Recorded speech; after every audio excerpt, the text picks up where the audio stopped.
গতকালের ছবি আপনাদের সামনে তুলে ধরব। মাঠে মেসি, যুব ভারতীতে চরম বিশৃঙ্খলা। যুব ভারতীতে বোতল বৃষ্টি, উপড়ে ফেলা হলো তাঁবু, জ্বলল আগুন। এত টাকা দিয়ে টিকিট কেটেও কেন মেসিকে দেখতে পেলেন না দর্শকরা, উঠল এই প্রশ্ন। এই মুহূর্তের ছবিটা তুমি দেখো, আমার ক্যামেরা পার্সন দেখাচ্ছে, সোজা যে ছবিটা দেখতে পাওয়া যাচ্ছে ওখানে পুলিশের সঙ্গে দর্শকদের একেবারে রীতিমতো খণ্ডযুদ্ধ চলছে এবং পরিস্থিতি নিয়ন্ত্রণে আনতে র্যাপিড অ্যাকশন ফোর্স তারা মাঠের মধ্যে ঢুকেছে এবং দেখতে পাওয়া যায় এবং গ্যালারির দিকে দর্শকদের উদ্দেশ্যে হাত নাড়ছিলেন। সেই সময় ছন্দপতন হয়, তাল কেটে যায়, চরম বিশৃঙ্খলা তৈরি হয় এবং যে সমস্ত দর্শকরা টিকিট কেটে এত টাকার টিকিট কেটে দূর দূরান্ত থেকে মানুষজন এসেছিলেন মেসিকে দেখবেন বলে, তারা মেসিকে দেখতে পাচ্ছিলেন না। সেই বিশৃঙ্খলার ছবি আপনারা দেখতে পাচ্ছেন। যুব ভারতীতে মেসির অনুষ্ঠানে বিশৃঙ্খলার অভিযোগে গ্রেফতার করা হয়েছে প্রধান উদ্যোক্তা Shatadru দত্তকে।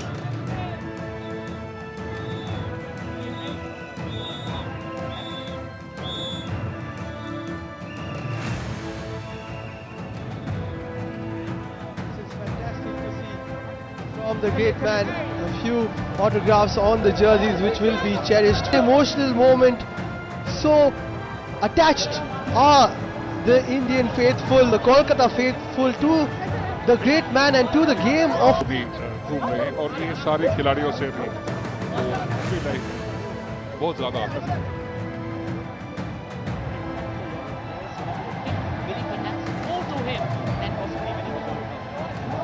We spoke about it Rohit yesterday as well.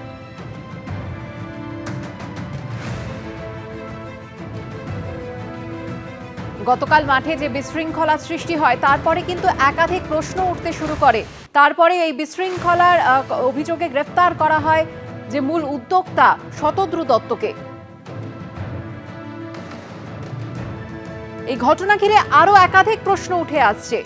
মেসিকে ঘিরে রইলেন যেভাবে মন্ত্রী এবং ভিআইপি অনুগামীরা, ভালোভাবে দেখতেই পেলেন না দর্শকরা।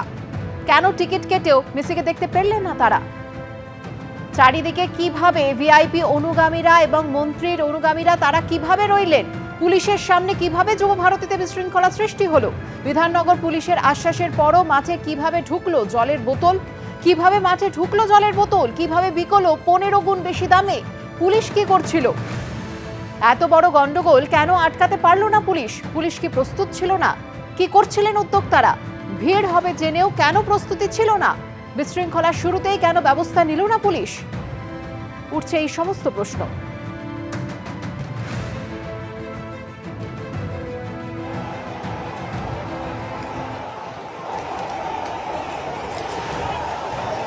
এতদিনের উন্মাদনা এক নিমেষে বদলে গেল ক্ষোভে। মেসিকে দেখতে না পারায় যুব ভারতীতে ক্রোধের বিস্ফোরণ, ভাঙচুর তাণ্ডব, বাদ গেল না কিছুই।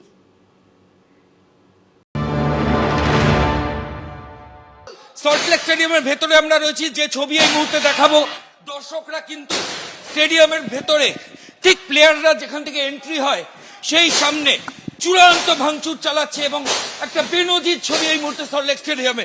সরাসরি আমাদের ক্যামেরা পার্সন সন্দীপ পাল যে ছবি দেখাচ্ছে, আমরা একদম স্টেডিয়ামের প্লেয়ার লাউঞ্জ যেখানে আছে ওখানে রয়েছি। কার্যত পুলিশের হাত থেকে কিন্তু গোটা পরিস্থিতি বেরিয়ে গেছে এবং পুলিশ আধিকারিকদের হাতে এই মুহূর্তে কোনো নিয়ন্ত্রণ নেই। সরাসরি ছবি দেখো যে কিভাবে দর্শকরা যারা এসেছিলেন তারা মেসিকে দেখতে না পেয়ে উপরের যে শেড রয়েছে সেই শেডে তারা ভাঙচুর করছেন এবং এই যে লাউঞ্জ যেটা সন্দীপ পাল আমাদের ক্যামেরা পার্সন দেখাচ্ছে, সেটা কিন্তু এখন কার্যত পুরোপুরি এই বিক্ষুব্ধ যে দর্শক যারা মেসিকে দেখতে না পেয়ে বিক্ষোভ দেখাচ্ছে তাদের নিয়ন্ত্রণে চলে গেছে। ভেতরের ছবিটা দেখানো, সন্দীপ নিচে দেখাও, সন্দীপ নিচে দেখাও, নিচের লাউঞ্জের ছবিটা দেখাবো। এটা হচ্ছে প্লেয়ার লাউঞ্জ সল্টলেক স্টেডিয়াম। এখান দিয়ে ভিআইপিরা ঢোকেন এবং এখানে এই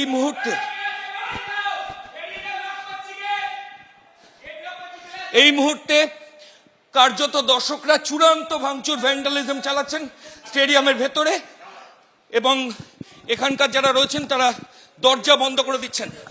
ভাই কি দরজা বন্ধ করে দিচ্ছ? হ্যাঁ স্যার, দরজা বন্ধ করছি। কেন কেন? দর্শকরা ঢুকে গেছে। হ্যাঁ, দর্শকরা ভাঙচুর করছে ওদিক দিয়ে, সেই জন্য আমরা দরজা বন্ধ করতে।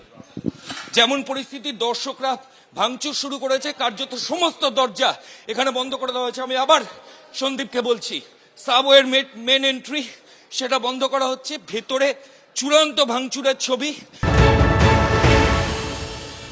মেসিকে দেখার আশায় সকাল থেকে ভিড় জমিয়েছিলেন মেসি ভক্তরা।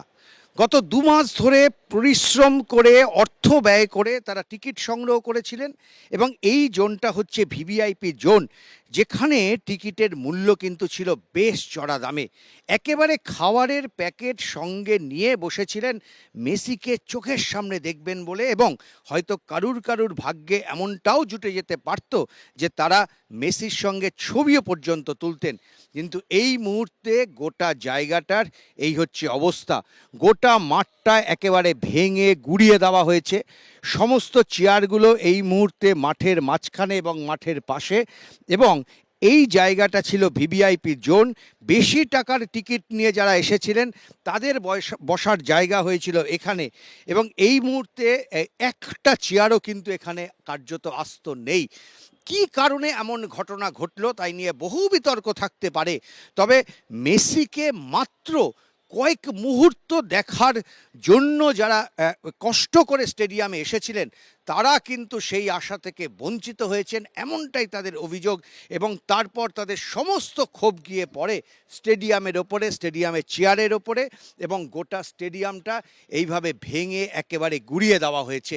স্বপ্নের স্টেডিয়াম, বহু কষ্টে তৈরি হয়েছে এই যুব ভারতী ক্রীড়াঙ্গন, কিন্তু যেভাবে এই স্টেডিয়ামের ভাঙচুর করা হলো, যেভাবে চেয়ারগুলোকে ভেঙে মাঠের মাঝখানে ফেলে দেওয়া হলো, নিঃসন্দেহে এটা যে একটা কলঙ্কময় দিন তাতে কোনো সন্দেহ নেই। ক্যামেরায় পার্থপ্রতিম রায়ের সঙ্গে উজ্জ্বল মুখোপাধ্যায়, এবিপি আনন্দ, কলকাতা। আমরা দাঁড়িয়ে রয়েছি সল্টলেক স্টেডিয়ামের সামনে এবং সেখানে অনেকেই বাড়ি ফিরছেন কিছু ছোট ছোট স্মৃতি নিয়ে। এক হাতে ফ্লেক্স, অন্য হাতে ভাঙা চেয়ার, অন্যদিকে কিছু দেখছি নেট। কোথা থেকে এসেছেন? I don't know Bengali. कहाँ से आए? लखनऊ से। लखनऊ से आए हैं। लखनऊ से प्लेन से आना पड़ा? प्लेन से आए हैं। 10,000 का टिकट था, 10,000 अब जाने का टिकट है फ्लाइट का और 15,000 स्टेडियम का टिकट था। सब वेस्टेज हो, सब वेस्ट गया है। 35,000 का कुछ वसूल ही नहीं। 35,000 आप खर्चा करके लियोनेल मेसी को देखने आए थे और हम देख भी नहीं पाए, 15 सेकंड के लिए भी नहीं देख पाए। ये चेयर जो आप लेके जा रहे हैं ये एटलीस्ट कुछ तो चाहिए ना हमें। अभी ये सब ये 35,000 का प्लेन में ले जाने में दिक्कत नहीं होगा? ये हमारे दोस्त हैं, ये कोलकाता से ही हैं। আমির সিদ্দিকী লখনৌ থেকে এসেছেন এবং তিনি এই 7032 এই ভাঙা চেয়ার নিয়ে যাচ্ছেন স্মৃতি হিসেবে। 35,000 খরচা করে তিনি এসেছেন। 10,000 প্লেনের টিকিট, 10,000 ফেরার টিকিট এবং 15,000 মাঠের টিকিট। তার বন্ধু রয়েছেন সঙ্গে, আমি আপনাকে একটু সামনে ডেকে নেব। आपका नाम क्या है? मोहम्मद अरसलान अंसारी, हावड़ा से हम 15,000 का टिकट हम लेकर आए और ना 15 सेकंड देख पाए। सारा लोग मैनेजमेंट एकदम वर्स्ट मैनेजमेंट। अगर वो लोग चाहता तो पूरा पुलिस को एक कॉर्नर से घेर लेता, मेसी एंट्री मारता कार से, पूरा कार से सब तरफ घूमता, सबको एंजॉय करता, सब कोई जाता। हम लोग ना कुछ देख पाए, ना 15,000 का हम ये लास्ट में ले जा रहे हैं, ना 15 सेकंड देख पाए। हम लोग ना एक शब्द सुन पाए। हम हावड़ा से हैं, हम लोग एक शब्द नहीं सुन पाए, ना अच्छा से देख पाए। मार खाওয়ার জন্য 13,000 টাকা টিকিট। आपका नाम क्या है? रोहित रॉय। 13,000 টাকা টিকিট। রোহিত রয়, তিনি টিকিট কেটেছেন 13,000 টাকা বলে দাম। 11,800 জিএসটি নিয়ে 12,774 টাকা, আর তার বদলে এই যে মার খেয়েছি। মার খাওয়ার জন্য টিকিট কেটেছি, মেসিকে তো দেখতে পাইনি। 13,000 টাকার টিকিট কেটেছেন এবং সেই ফ্যানের অভিযোগ যে তাকে এভাবে মারধর করা হয়েছে পরিস্থিতি নিয়ন্ত্রণের জন্য। পুলিশের বাহিনী তারা পরিস্থিতি নিয়ন্ত্রণ করছেন এবং ফ্যানেরা কার্যত এভাবে মার খেয়ে বাড়ি যাচ্ছেন, যারা হাজার হাজার টাকা দিয়ে টিকিট কেটে এসেছিলেন ময়দানের ফুটবলের ভগবান লিওনেল মেসিকে এক ঝলক দেখবেন বলে। কারো হাতে ভাঙা চেয়ার, কারো হাতে গোলপোস্টের নেট, কারো হাতে লাঠিচার্জের দাগ, এভাবেই বাড়ি যাচ্ছেন ফ্যানেরা। তারা আশাহত হয়েছেন সল্টলেক স্টেডিয়ামে। ক্যামেরায় প্রবীর দের সঙ্গে শিবাশিস মৌলিক, এবিপি আনন্দ, কলকাতা। এবিপি আনন্দ, এগিয়ে থাকে, এগিয়ে রাখে।